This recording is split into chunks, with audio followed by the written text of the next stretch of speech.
I'll tell you, the time has gone by quickly, ladies and gentlemen. Tom Pippins with John Dodds and Joe Moran, the author of You Can Call Me Al, The Colorful Journey of College Basketball's Original Flower Child, Al McGuire. And the stories are abounding, including one with Al McGuire being interviewed by Dick Enberg, and was it Billy Packer? And Billy Packer. This was a classic Al story. Here it is. Yeah, it was Dick Enberg came back, and it was at a DePaul game, and I knew I was getting old when Scott Kuykendall, the SID, said to me, "Hey John, can you go over and ask some questions, because nobody else was alive when all this happened." And I looked at the Journal reporter, and like Ben Steele was, I said, he's in his 20s. When were you born? When were you born? He goes, 1981 or whatever. I thought, whoa, okay. So I went over and I asked a bunch of questions, and I said, the thing I remembered the most is Marquette, and you had said in one of our breaks that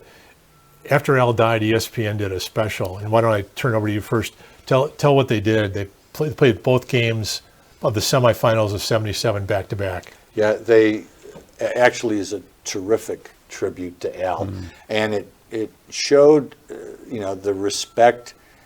They had interviewed anybody and everybody who was a coach in college or pro about the legacy of Al and what he meant to the game. And ESPN rebroadcast the '77 Final Four, the game against UNC Charlotte, and then of course the national championship against North Carolina. But the respect, Al told me once when I asked him about the Hall of Fame, he said, "I don't belong there." He said, the talent that's in there and the accomplishments that many of those people have, he said, "I don't belong there." But he did get inducted along with Louis Carnesecca and Connie Hawkins and I believe Jack Ramsey.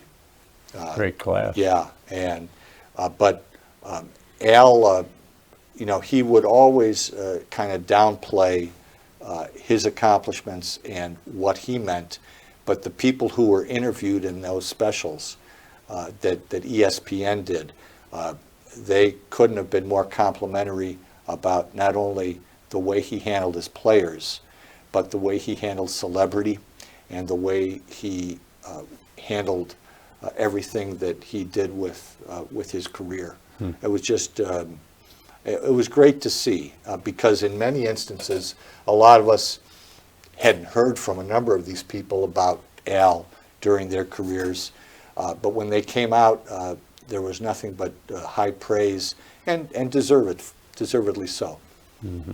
All right, John, here you go. Don't hold the audience in suspense any longer. Sure. On the Saturday, they beat Charlotte, and on Sunday, the off day, preparing for the Monday night game, Billy Packer and Dick Enberg were interviewing Al McGuire about, you're playing North Carolina. They have Walter Davis and they have Phil Ford. What can you do, Al? I mean, these are big time. And he said, this Phil Ford, he's a pro's pro. He's a man's man. He's a pro's pro. And he said, Walter Davis, he goes, now how do you stop Walter Davis? And he said, I think what I'll do is I'll put Neary on him to begin with because Neary is expendable. And I talked to Dick Enberg years later. He goes, no coach has ever said that about a player, that he was expendable. So the next day, so then they had that interview, and that was shades of things to come. You could just see the chemistry with the three of them sitting there. It was like magic. Team, and so somebody else saw that with NBC and then later CBS or whatever. So they play the championship game just after that clip on ESPN in the L Tribute. And the next day I was walking down Wisconsin Avenue, and who's coming up Wisconsin Avenue? Bill Neary. No. I said, who's an attorney downtown? Yeah. I said, there's Bill Neary.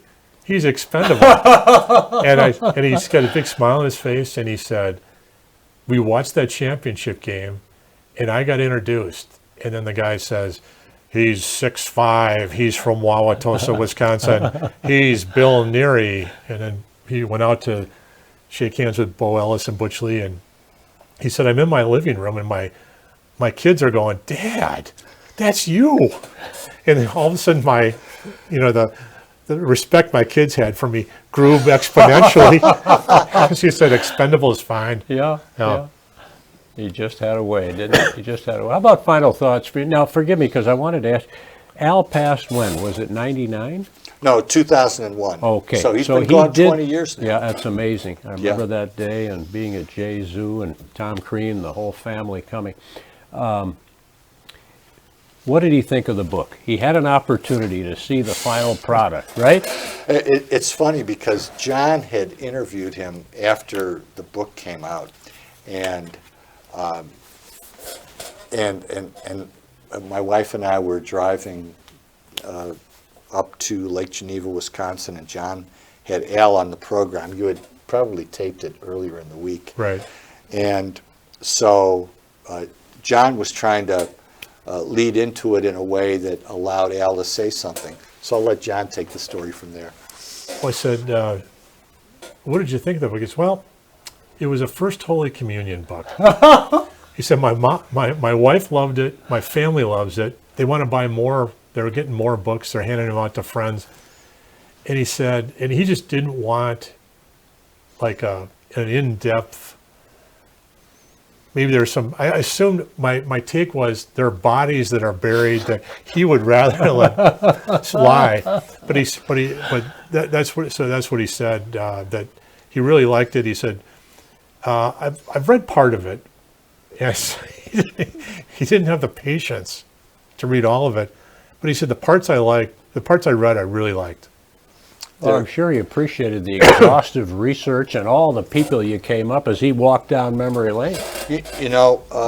What I would do occasionally during the course of interviews and research is I would take the trip up to Pewaukee and I would say, Coach, I've heard this story. What's your take? Tell me, does this sound right? Is this exactly what actually happened? And he would say yes or no, and then he would embellish. A lot of times when I would get him on the phone, Al didn't want to do any small talk. It was, let's get to work. And so I would ask him the questions and everything like that. And at the end of our conversation, I'd say, that's it, Coach. Then he'd hang up. Mm-hmm. In books like these, I'm reminded of a comment that Jack McCallum, formerly of Sports Illustrated, made. He also is the author of The Dream Team. I don't know if you've ever read that, but it's an outstanding take on that Olympic team of great U.S. NBA players. But Jack McCallum said that in these books, there are no rules. There are only judgments in the way that you go about the book. One of the things that I wanted to do is I always felt that everybody had an Al McGuire story. Mm-hmm. No matter where we've gone, somebody has told us an Al McGuire story. And I wanted to do is take those stories, but sprinkle them through a narrative of his life, a chronology of his life, because there are so many things that he said that you can't make up. And it was, a lot of the things that he said are just, where did that come from? That was just the way he was. Yeah, there's a New York Times reporter that said, how do you describe Al McGuire? And he just said, he's the type of guy that will pick your pocket, and as you're walking away, he'll tap you on the shoulder and give it to you and say, you got to be more careful. I thought that is probably the best commentary I've heard. Yeah, everybody does have an Al McGuire story, and at the end of his life, he had, his wife basically said, his wife Pat said, you have all this stuff in the basement. What are you going to do? So he starts giving it away or selling it, and he would sell. And then he called me up the second time we met for breakfast. He said, how much do I owe you for this estate planning? I said, Coach, thank you for what you did for Marquette, what you did for me, and I have this great memory. Great move. No problem. He goes, okay, well, do you collect anything, John? And I said, well, I collected like first day cover stamps when I was a kid, not a big collection, but some.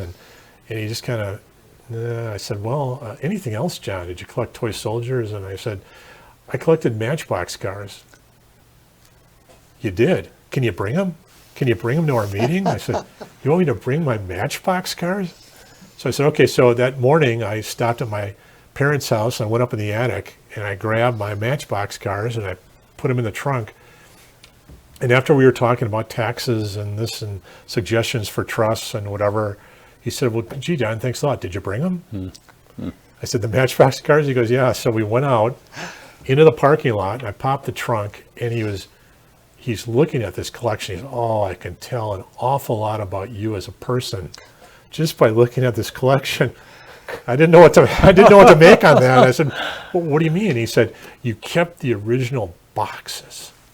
So he grabbed one of the boxes and it had Ben Franklin, 39 cents, and he kept the price tag on, John. Now you tell me why that's important. I said, well, you can probably tell that I bought it in like 1967 because it was 39 cents or whatever. He goes, exactly. You're essentially carbon dating when you bought these. And he said, oh, look at this. And he's looking at, he probably had about 150 of them or whatever. He's looking at each one of them. And I said, I wish I had a camera somewhere that I could tape the commentary and his keen skills. He goes, I just sold a collection just like this to my postman. And then the next day in the mail, I opened this thing up, it's from Al McGuire Enterprises, and it was a Matchbox car yearbook with a pricing guide on it. And in the front of it, it said, to John, the best estate planner I know, best wishes, Al McGuire.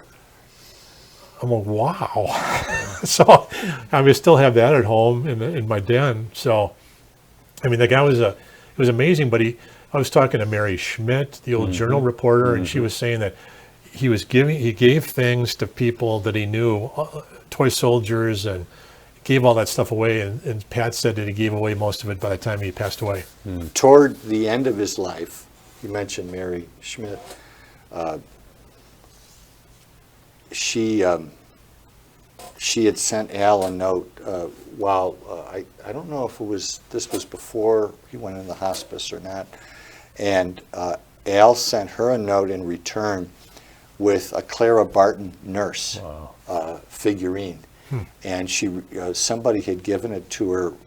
I think it had gone to the where she was working. I think Cleveland Plain Dealer. Yeah. I think that's where she was. Yeah. Somebody had brought it over to a Cavaliers game and gave it to her courtside, and she said, I almost cried. Yeah. And she said, if I was at home, I definitely would have cried. Yeah. One of the things that my wife reminded me during the course, toward the end of Al's life, she said, did you have Al sign a copy?